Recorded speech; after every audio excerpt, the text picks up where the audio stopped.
When a nameless waitress kisses a crime lord in front of 200 witnesses, she doesn't expect to survive the night. But Alina Moretti isn't trying to seduce Dario Vitale. She's trying to save his life.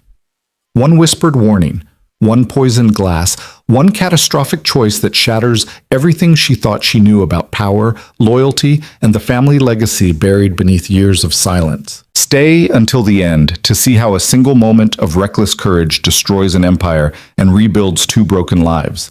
Hit that like button and drop your city in the comments. I want to see how far this story travels. The terrace at Villa Serafina wasn't just beautiful. It was the kind of place designed to make you forget you were mortal.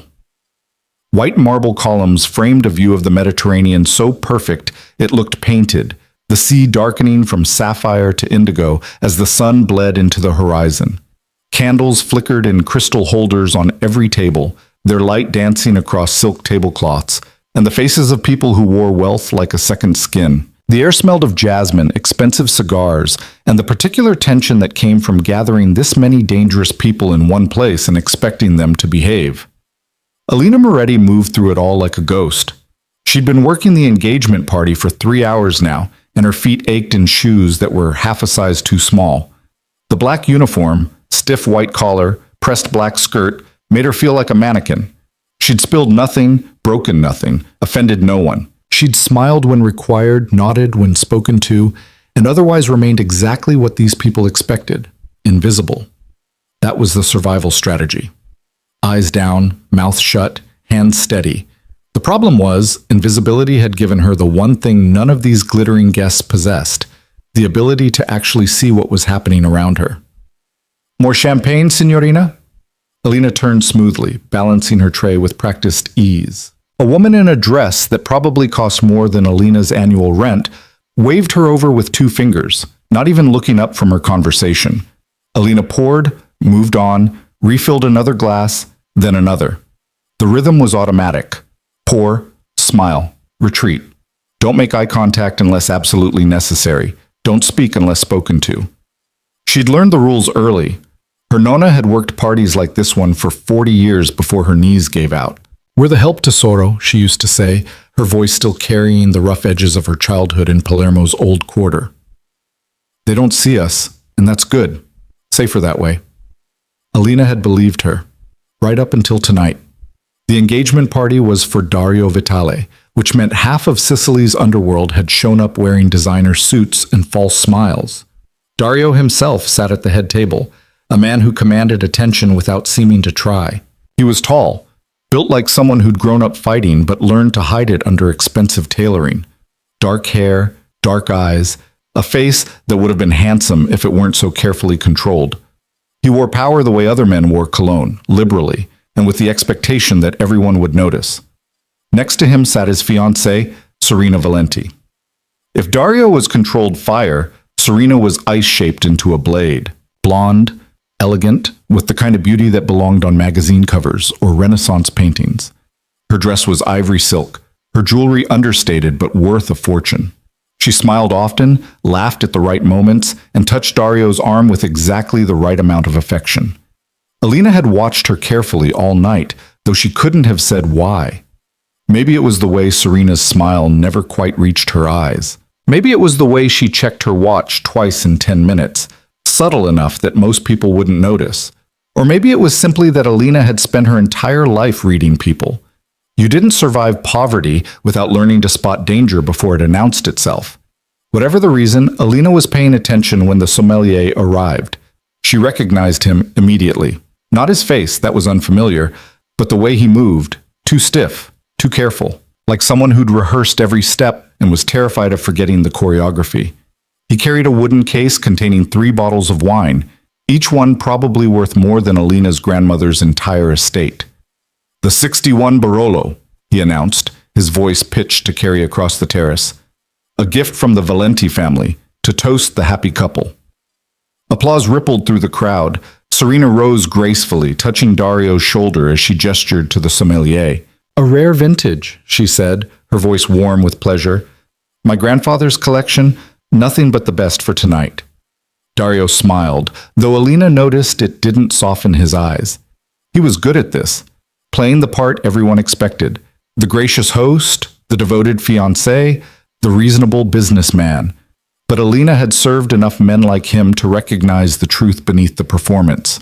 Dario Vitale was a predator who'd learned to wear sheep's clothing when necessary. The sommelier began opening the first bottle with exaggerated care, making a show of it. The crowd watched, murmuring appreciation. Alina moved toward the kitchen to retrieve more glasses, but something made her pause. It was subtle. So subtle, she almost missed it. As the sommelier worked, a man at one of the side tables, older, gray-suited, unremarkable, slid something across the linen tablecloth toward him. Just a quick pass, palm to palm, hidden behind the movement of reaching for bread. The sommelier's hand closed around whatever it was, and for just a second, his rehearsed calm cracked. She saw panic flash across his face before the mask snapped back into place. Alina's heart kicked against her ribs. She knew that look. She'd seen it on her father's face the night the loan sharks came to the restaurant. The night everything fell apart. It was the expression of someone caught in machinery, too big to escape. Someone who knew the price of failure but couldn't see any other way forward. The sommelier finished opening the bottle and began to pour. The wine caught the candlelight, dark as old blood. Alina started moving before she'd fully decided to, not toward the kitchen, toward the head table. Signorina, a hand caught her elbow. One of the other servers, an older woman named Bianca, who'd worked Villa Serafina for years. What are you doing? Something's wrong with the wine, Alina said quietly. Bianca's expression hardened. Don't. What? Whatever you're thinking, don't. These aren't people you want to notice you exist. Bianca's grip tightened. I've seen girls like you before.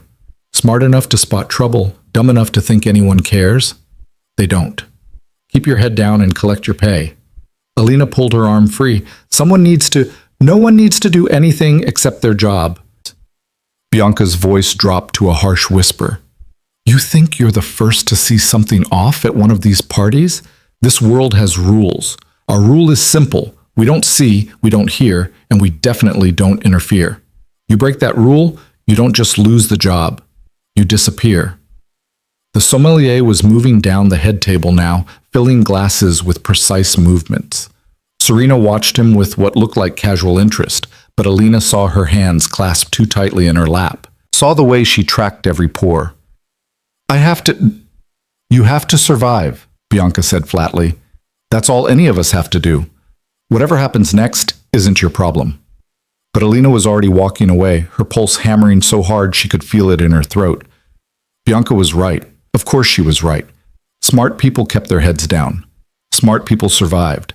Alina had never been particularly smart. She'd been 7 when her parents died in a car accident that the police called tragic, and her grandmother called suspicious. She'd been 12 when she realized the restaurant her nonna had poured her life into was drowning in debt that didn't make sense, loans that predated any purchase or renovation. She'd been 17 when her grandmother died, still fighting to keep the doors open, still convinced that if she just worked hard enough, the universe would eventually show mercy. It hadn't. Alina had spent the last 5 years working 3 jobs, barely keeping the creditors from seizing the building that was the last piece of her family's history. She'd learned to be practical, to accept that some fights couldn't be won, to understand that people like her didn't get fairy tale endings. But she'd also learned that invisibility came with one dangerous advantage. No one saw you coming. The sommelier reached Dario's glass, poured carefully, precisely. The wine gleamed in the candlelight, beautiful and deadly. Serena smiled and raised her own glass. To new beginnings, she said, her voice carrying across the terrace. The guests echoed her, a chorus of crystal chiming as 200 people prepared to drink. Alina made her decision. She didn't run. That would draw attention. She walked quickly but smoothly, the way servers were trained to move through crowded spaces. She dropped her tray somewhere, abandoned it without thinking. Her hands were empty and shaking, 10 feet from the head table. Dario lifted his glass, his expression unreadable. Whatever he was thinking, whatever he felt about this engagement, this party, this life, it was locked away where no one could reach it. 5 feet. Serena's eyes tracked across the crowd, calculating, waiting. This was her moment, the culmination of whatever plan she'd set in motion. Alina could see it in the tension of her shoulders, the tight focus of her attention. 3 feet. Security noticed Alina then. Of course they did. A server approaching the head table uninvited, moving with purpose instead of deference. One of Dario's men stepped forward, his hand already reaching for her. Alina didn't slow down. She did something so completely insane, so absolutely unthinkable, that it froze everyone in place for exactly the 2 seconds she needed. She grabbed Dario Vitali by the face and kissed him. Not a polite kiss, not a hesitant brush of lips. She kissed him like she meant it, like her life depended on making it convincing, which she realized with a distant spike of hysteria, it probably did. Her hands framed his jaw and she felt him go rigid with shock, felt the entire terrace erupt into chaos around them. Someone screamed, chairs scraped, men shouted, security surged forward. Alina broke the kiss just enough to press her mouth against Dario's ear, her voice barely a whisper beneath the pandemonium. The wine is poisoned. Don't drink it. Then she stepped back, her heart threatening to explode out of her chest, and waited to see if she'd just saved his life or ended her own. For one crystalline moment, everything stopped. Dario stared at her, his dark eyes wide with something that might have been shock or might have been rage. His hand was frozen halfway to his mouth, still holding the wine glass. Around them, the party had descended into confused uproar. Guests were standing, talking over each other, some laughing like it was an elaborate joke, others looking genuinely scandalized. Serena Valenti sat perfectly still, her face a mask of ice. "What?" Dario said slowly, his voice deadly calm. "Did you just say?" Alina's mouth was dry. She could feel security closing in, could hear Bianca's warning echoing in her head. But she'd already thrown herself off the cliff. Might as well commit to the fall. "The wine," she said, forcing herself to meet his eyes. "It's poisoned. The sommelier, he was given something. I saw it. Please, you have to. She's insane." Serena's voice cut through the noise like a blade. She'd stood now, her expression shifting from shock to outrage with practiced ease. "Dario, this woman just assaulted you in front of everyone. Call security. Have her removed." "I saw him," Alina insisted, hating how her voice shook but unable to stop it. "The man in the gray suit, third table from the back. He passed something to the sommelier right before he opened the bottles." I saw the sommelier's face. He was terrified. Dario hadn't moved, hadn't set down the glass, hadn't called for security, hadn't done anything except stare at her with an expression she couldn't read. Around them, his men waited for orders, tense and ready. "This is ridiculous," Serena said. Her composure was cracking now, just slightly, stress bleeding through the perfect facade. "She's clearly trying to disrupt the party. Probably some kind of prank or—" "Where is he?" Dario interrupted quietly. Alina blinked. "What?" "The sommelier, where is he?" For the first time since the kiss, Alina looked away from Dario. Her eyes scanned the terrace, searching for the man with the wooden wine case and the rehearsed movements. He was gone. He was... She spun, checking the other direction. "He was right there. He just... Find him!" Dario's voice didn't rise, but 3 of his men immediately peeled off, moving with efficient speed toward the villa's interior. He finally set down the wine glass, placing it carefully on the table without taking his eyes off Alina. "And find the man in the gray suit, third table from the back." "Dario, this is absurd." Serena stepped closer, her hand reaching for his arm. "You can't seriously be entertaining this girl's delusions. She's a nobody, a server who clearly wanted attention, and then it won't matter if we check." Dario's tone was mild, but Alina saw Serena's hand freeze mid-reach. "If she's wrong, we'll know in a few minutes. If she's right..." He turned to look at his fiancée, and something cold flickered across his face. "Well, that would be interesting." The weight was agony. Alina stood there, acutely aware that 200 people were staring at her, that she'd just kissed a man who could have her killed with a word, that she'd destroyed any chance of a normal life the moment her lips touched his. Bianca had been right. She should have kept her head down, should have let whatever was going to happen just happen, should have collected her pay and gone home and never thought about it again. But then she remembered the sommelier's face, the panic, the resignation. She thought about her father, the night the loan sharks came. How he'd looked at her and her grandmother with that same expression. Trapped, terrified, out of options.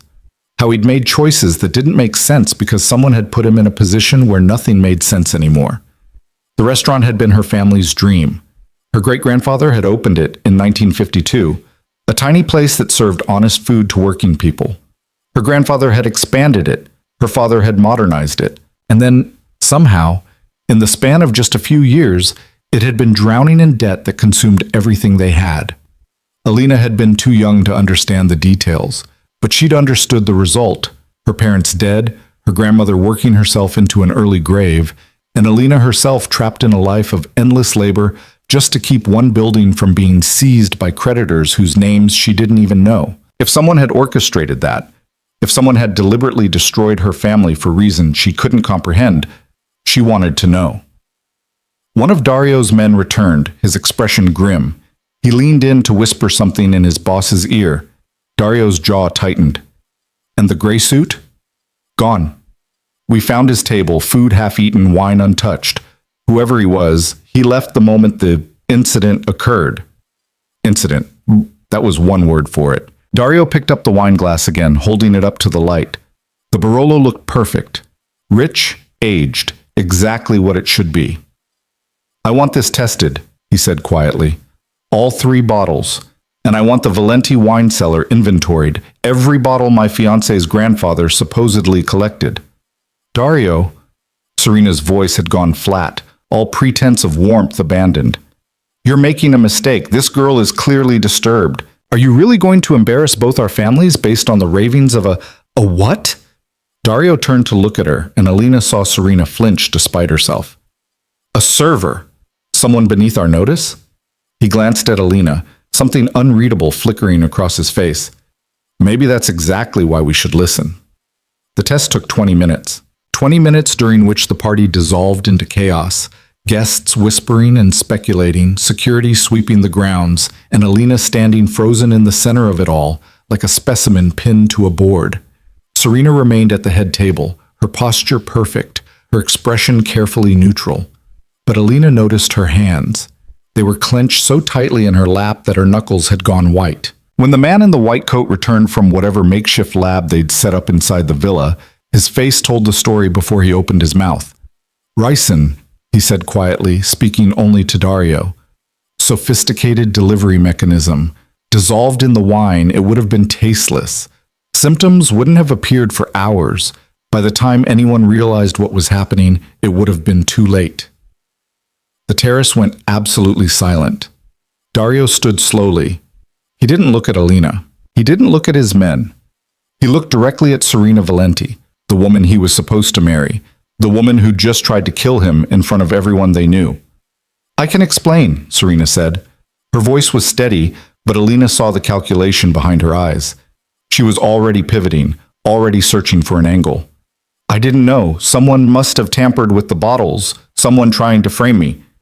Your grandfather's collection, Dario said softly. Your gift, your sommelier. I didn't know, Serena repeated, but the words rang hollow. She stood abruptly, her chair scraping against marble.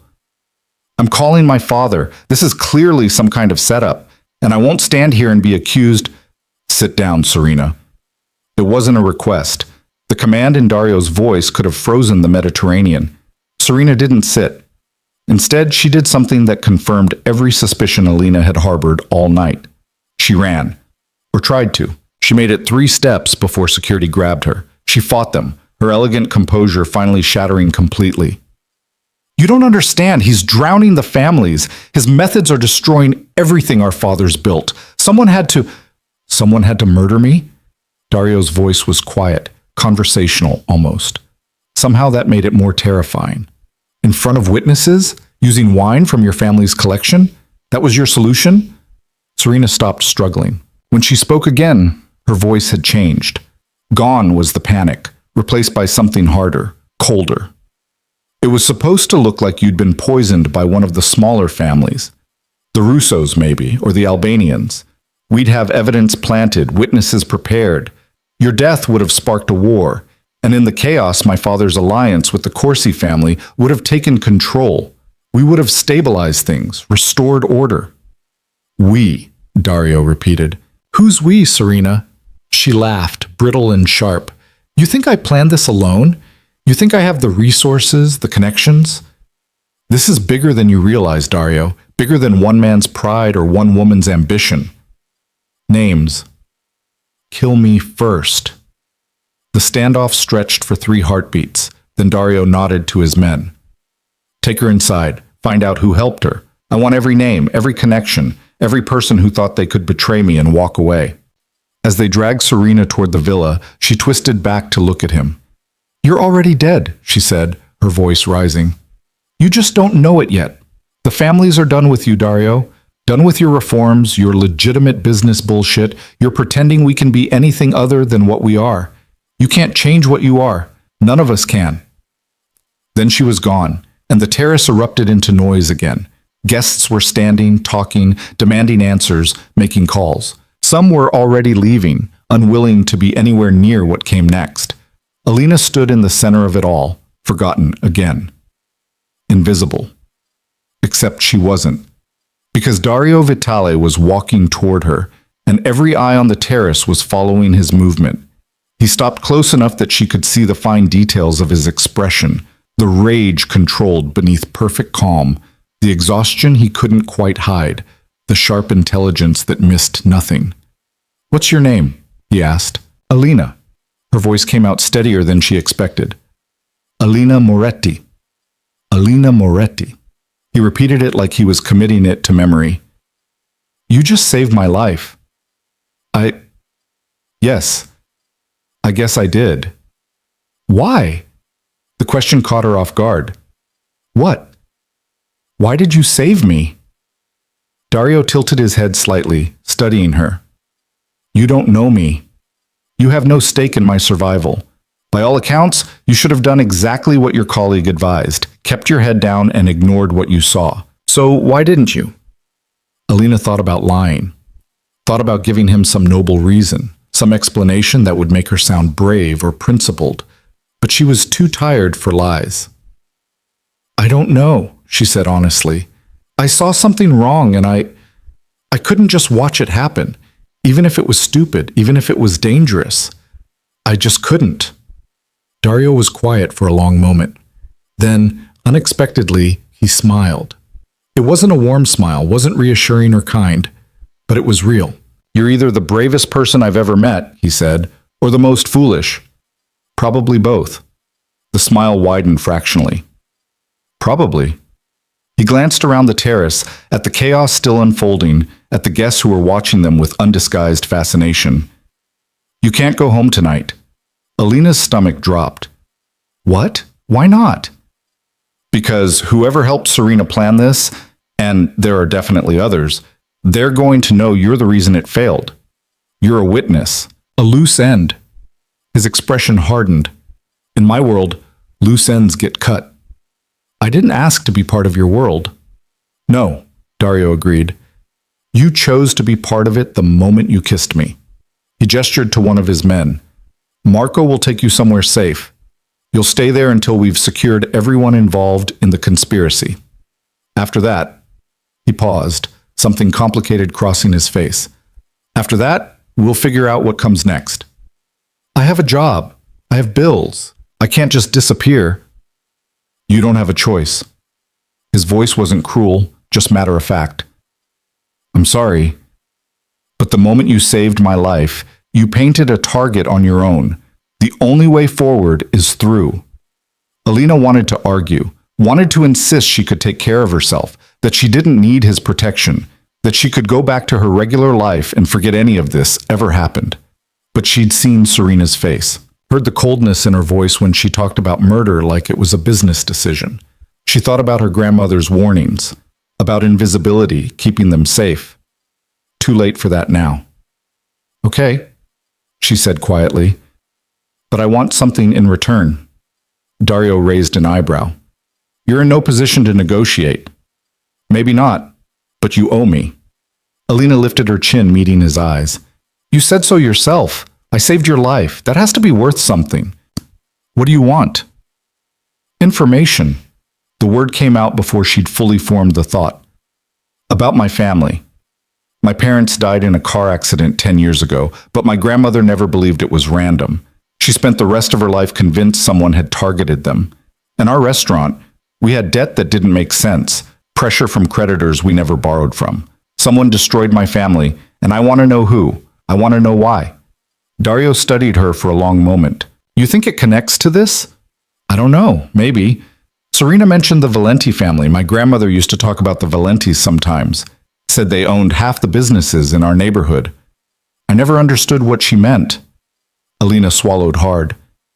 I just want the truth, whatever it is. Something shifted in Dario's expression. Not quite sympathy, but something adjacent to it. Understanding, maybe, or recognition. All right, he said finally. You stay under my protection. Do exactly what my men tell you. Don't try to leave or contact anyone without permission. In exchange, I'll look into your family's history. If there's a connection to be found, I'll find it. He extended his hand. Alina looked at it, at this man she'd kissed to save his life, at the crime lord who now held her future in his palm and made the second insane decision of the night. She shook his hand. Deal. The villa Marco took her to was 20 minutes outside Palermo, hidden behind gates and cypress trees. It was beautiful in a cold, impersonal way, all marble and expensive furniture that no one actually lived with. A safe house, Marco explained, somewhere Dario kept for emergencies. You'll have everything you need, he said, showing her to a bedroom that was bigger than her entire apartment.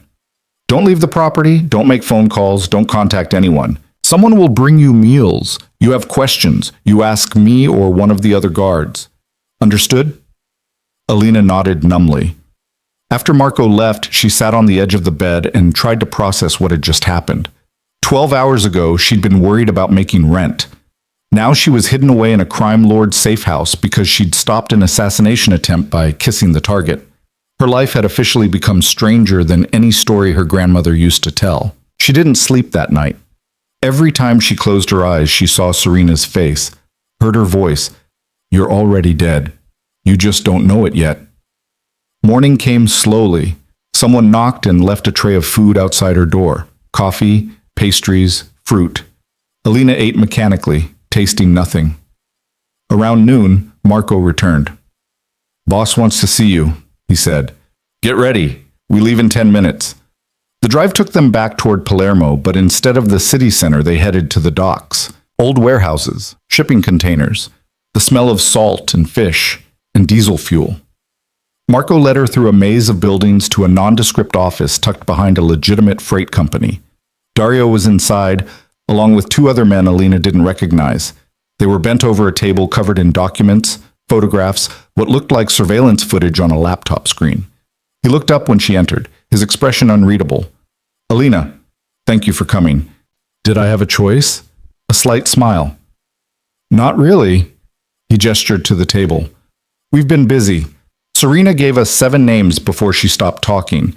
3 of them are already in custody. The other 4 are proving difficult to locate. Why am I here? Because I found something.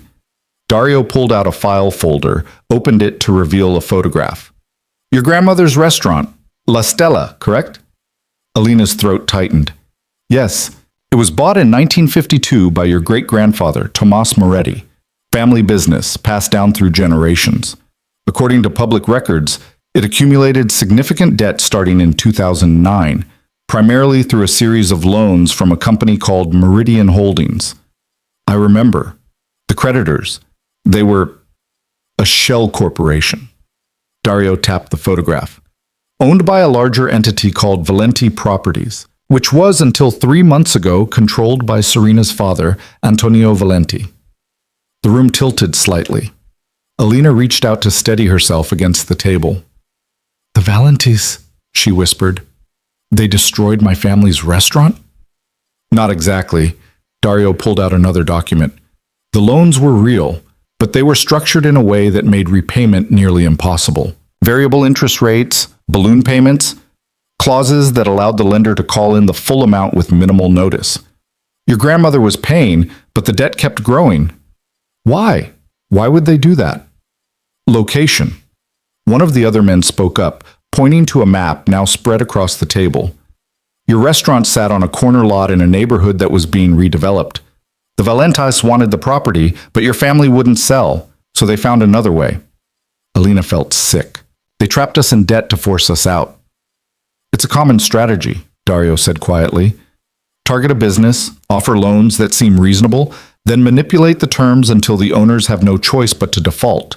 The property gets seized, redeveloped, sold for a profit. The Valentis did it to dozens of small businesses over the years. My parents, Alina said. The accident. Was that? We're still investigating. Dario's expression darkened.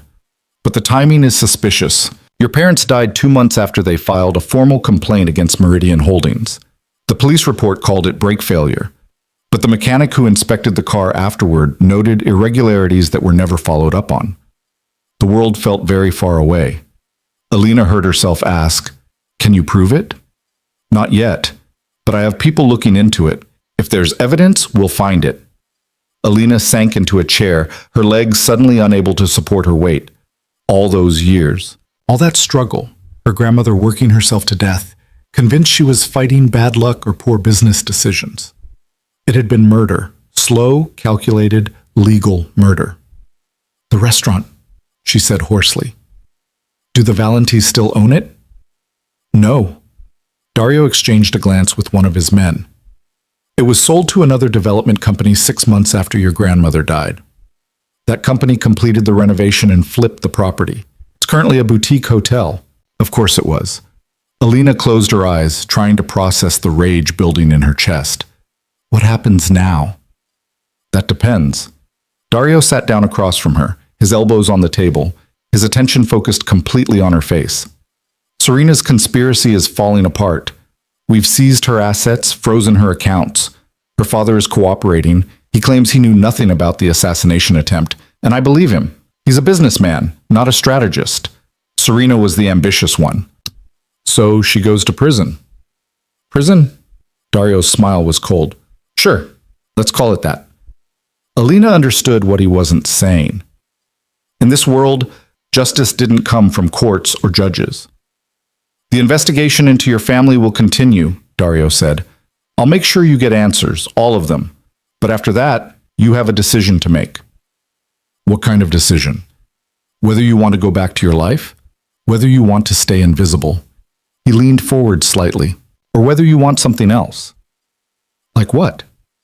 Like being someone who matters, someone who makes decisions instead of surviving them. His dark eyes held hers. You walked onto that terrace and changed everything. You could have died. Should have died, probably. But you didn't. You survived, and you're still here. That means something. It means I'm an idiot who can't keep her head down. Maybe, Dario's expression softened fractionally, or maybe it means you're exactly the kind of person I need around me. Alina stared at him. Are you offering me a job? I'm offering you a choice.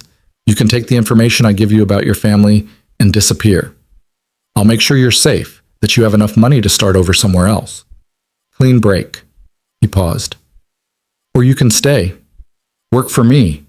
Learn how this world actually operates. And when we find out what really happened to your parents, you can decide for yourself what justice looks like. It should have been an easy decision. Take the money, take the answers, run as far and fast as possible. But Alina thought about that terrace, about Serena's cold calculation as she planned murder, about the way Dario had actually listened to a nobody server instead of having her thrown out. She thought about her grandmother, who died still fighting for a building that had been stolen through legal lies. About her parents, who'd filed a complaint and ended up dead. About a lifetime of being invisible, being ignored, being powerless. If I stay, Alina said slowly, I want more than just information. I want to understand. I want to know how all of this works. The loans, the shell corporations, the pressure tactics, all of it. Dario nodded. Done. And when we find out what happened to my family, I want to be part of deciding what comes next. Not you, not your men. Me. That could be dangerous. Everything about this is dangerous, like Alina met his eyes. But I'm already in it. Might as well go all the way. For a long moment, Dario just looked at her. Then he stood and extended his hand again. "Welcome to the deep end, Alina Moretti. Try not to drown." She shook his hand for the second time in 12 hours and sealed her fate. The education began the next morning. Alina woke to find Marco waiting outside her room with coffee and a stack of files thick enough to stop a bullet. He didn't smile, didn't make small talk, just handed her the materials and said, "Conference room, 20 minutes. Don't be late." The conference room turned out to be in a different building entirely, an office space above what looked like a legitimate import-export business in central Palermo. The windows overlooked the harbor, ships moving in and out like pieces on a chessboard. Dario was already there, along with two people Alina hadn't met before. "This is Sofia," Dario said, gesturing to a woman in her 40s with steel gray hair and the sharp eyes of someone who missed nothing. "She handles my legal operations, and this is Luca." The younger man nodded, barely looking up from his laptop. "Financial analysis and forensic accounting." Alina set down the files. "What am I doing here?" "Learning." Dario pulled out a chair for her, which felt oddly formal given everything else. "You wanted to understand how it works, so we're going to show you." What followed was 6 hours of the most intense education Alina had ever received. Sofia walked her through the basics of shell corporations, explaining how money moved through layers of legitimate businesses to hide its origin. Luca showed her spreadsheets that looked like meaningless numbers until he pointed out the patterns. Payments timed to avoid detection, amounts structured to stay below reporting thresholds, transfers that zigzagged across international borders. The Valentis used a classic setup, Sofia explained, tapping a diagram she'd drawn on the whiteboard. They'd identify a target property, create a lending company that looked legitimate, offer loans with terms that seemed reasonable at first glance. Then the trap would close. "How?" Alina asked, trying to follow the complex web of connections. Buried clauses. Language so dense most people wouldn't catch it without a lawyer, and most small business owners can't afford lawyers. Sofia pulled up a contract on her tablet. "Look at Section 12, subsection 4. See how it allows the lender to adjust interest rates based on market conditions without defining what that means. Your grandmother signed this in 2009. By 2011, her interest rate had tripled." Alina stared at the document, recognizing her grandmother's signature at the bottom. The handwriting was shaky. This had been late in her life, when the arthritis was getting bad, when she was desperate enough to sign anything that might save the restaurant. "She didn't know," Alina said quietly. "Most of them didn't. That was the point." Luca turned his laptop to show her a list of names. The Valentis targeted 47 businesses using this exact strategy between 2008 and 2015. Yours was number 32. 47 families destroyed. 47 dreams crushed under paperwork and fine print and predatory lending disguised as helping hands. "Where are they now?" Alina asked. "The other businesses?" "Gone. Properties seized, redeveloped, sold. The owners scattered." Luca scrolled through the list. Some declared bankruptcy. Some left the country. 3 died during the process. Heart attacks mostly. Stress will do that. "And no one stopped it? No one investigated?" Sofia laughed, but there was no humor in it. "Who would investigate? The loans were legal, the contracts enforceable. The Valentis had lawyers making sure every I was dotted, every T crossed. On paper, they were just business people making smart investments."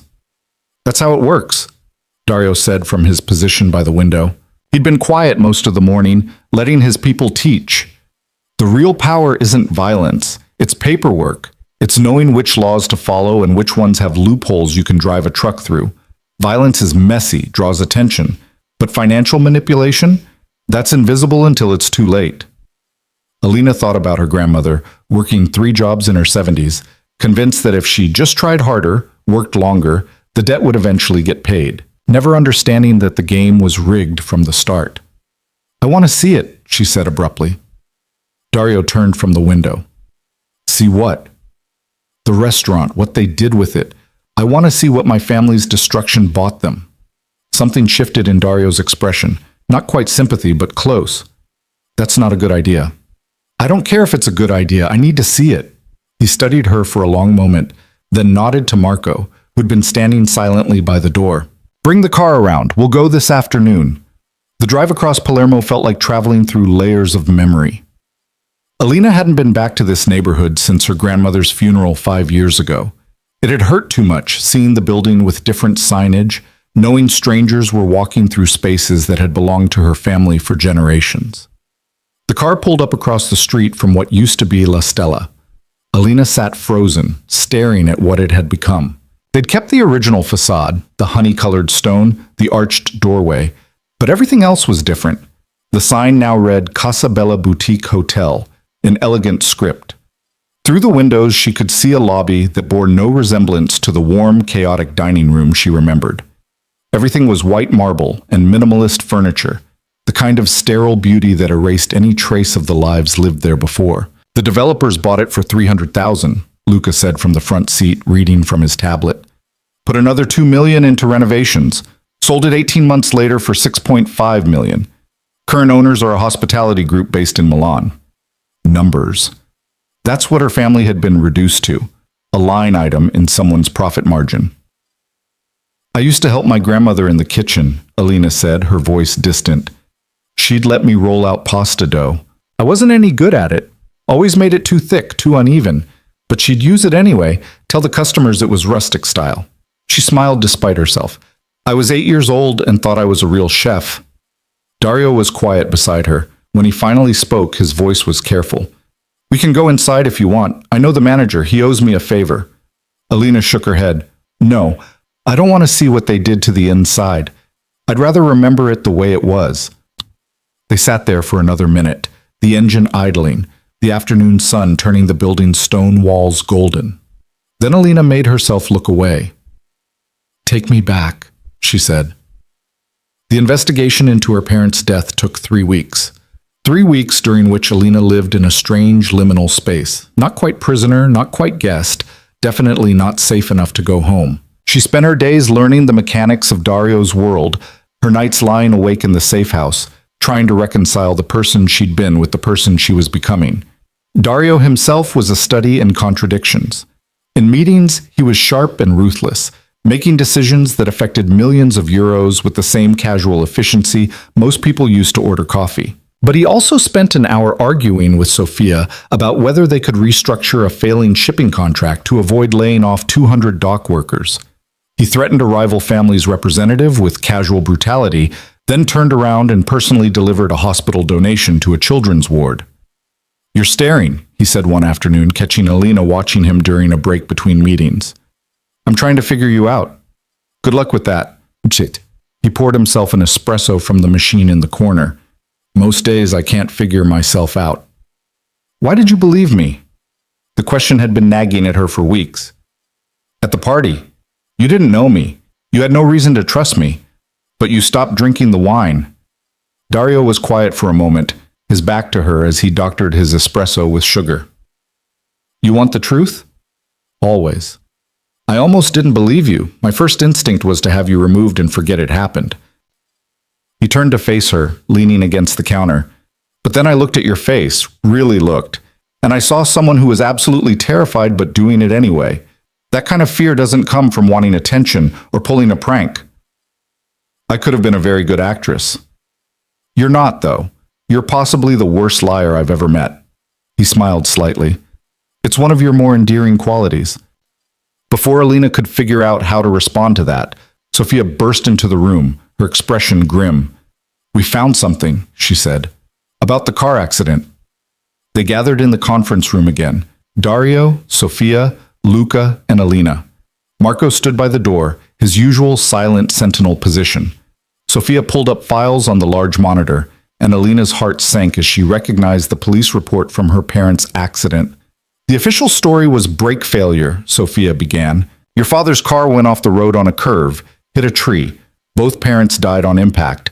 The police investigation concluded it was mechanical failure, possibly due to poor maintenance. My father maintained that car religiously, Alina said. He was obsessive about it. I know, which is why this caught our attention. Sofia zoomed in on a section of the mechanic's report. The inspector noted that the brake lines showed signs of tampering, specific cuts that looked deliberate rather than wear-related. But when the police followed up, the same mechanic reversed his statement. Said he'd been mistaken, that the damage was consistent with age and use. Someone paid him off. Dario said flatly. We think so. The mechanic deposited 15,000 euros in cash 2 days after changing his statement. No explanation, no paper trail. Alina's hands were shaking. She clasped them together in her lap, forcing herself to stay focused. Can you prove it? The mechanic died 4 years ago. Heart attack. Luca pulled up another document. But we found something else. Phone records from the week before your parents' accident.